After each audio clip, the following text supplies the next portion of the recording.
በዓለማችን እጅግ አደገኛው ጦርነት ሊጀመር ጫፍ ደርሷል። ግዙፉን የአሜሪካንን የጦር መርከብ ጄቶችንና ሚሳኤሎችን አስጭነው ወደ ኢራን ያስጠጉት ትራምፕ በዛሬው ዕለት በሰበር መልእክታቸው ኢራን ያለሽ ዕድል አንድ ነው፣ ተጠቀሚበት፣ አለበለዚያ ጦርነቱ ይጀምራል ብለዋል።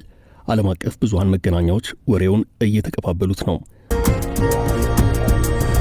የተሰጋው ጦርነት ሊጀመር ነው። ፕሬዚደንት ዶናልድ ትራምፕ በኢራን ላይ መጠነ ሰፊ ጥቃት ለመክፈት የመጨረሻው ጫፍ ላይ የደረሱ መሆኑን የሚያመላክት መረጃ በማህበራዊ ትስስር ገጻቸው አጋርተዋል።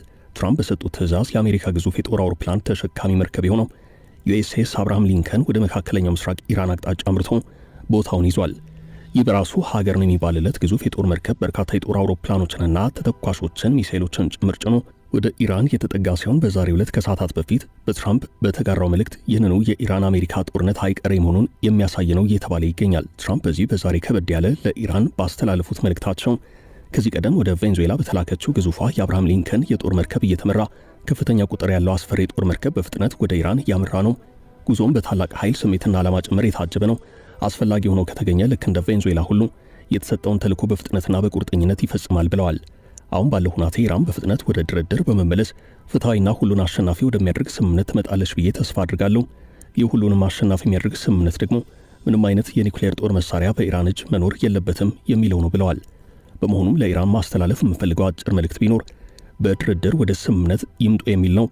ባለፈው ሚድናይት ሃመር በተባለው ወታደራዊ ኦፕሬሽን ምን አይነት ጉዳት እንዳስተናገዳችሁ በሚገባ ታውቃላችሁ። የአሁኑ ከተጀመረ ደግሞ ከቀድሞ የባሰ ይሆናል። በመሆኑም አጭሩ መልእክት የሚሆነው ይህ ጥፋት እንዲከተል አታድርጉ የሚል ነው ሲሉ ትራምፕ መልእክታቸውን አሳርገዋል። ይህን ከሰዓታት በፊት በትራምፕ በተለያዩ ማህበራዊ ትስስር ገጾች የተጋራው መልእክት በርካቶች ተቀባብለውታል። ትራምፕ በአሁኑ ሰዓት ወደ ኢራን ቅርብ ርቀት ባሉት አካባቢዎች እያስጠጓቸው ካሉት የጦር መርከቦች አንጻር ከኢራን ጋር የሚደረገው ፍልሚያ አይቀሬ መሆኑን አመላካች ነው እየተባለ ይገኛል። በአሜሪካ የጦር መርከቦች ውስጥ ግዙፉ የሚባለው የጦር አውሮፕላን ተሸካሚው አብርሃም ሊንከን ወደ ኢራን መጠጋቱና የዛሬው የትራምፕ ከባድ የተባለለት ማስጠንቀቂያ ፍልሚያውን አይቀሬ ያስመስሎታል።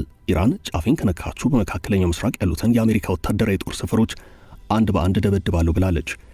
አሜሪካ በመካከለኛው ምስራቅ በ19 ሀገራት ወታደራዊ የጦር ሰፈሮች እንዳሏት መረጃዎች ያሳያሉ። ኩዌት፣ ካታር፣ የተባበሩት አረብ ኤምሬቶችና ሳዑዲ አረቢያ ይጠቅሳሉ። በኢራን ዛቻ መሰረት አሜሪካ በኢራን ላይ ጥቃት የምትሰነዝር ከሆነ እነዚህ ሀገራት የኢራን መልሶ ማጥቃት ሰለባ መሆናቸው አይቀርም። እስራኤልን ብትሆን የጦርነቱ አካል መሆኗ ጥርጥር የለውም። ትራምፕ ኢራንን አጠቃለሁ ሲሉ የከረሙት በሀገሪቱ ተቀስቅሶ ከነበረው ህዝባዊ ተቃውሞ ጋር አያይዘው ነው። በጊዜው ትራምፕ በሀገሪቱ የተነሳውን ህዝባዊ ተቃውሞ ተከትሎ መንግስት ሰልፈኞችን መግደል የሚቀጥል ከሆነ አሜሪካ ጣልቃ ትገባለች ብለው ነበረም።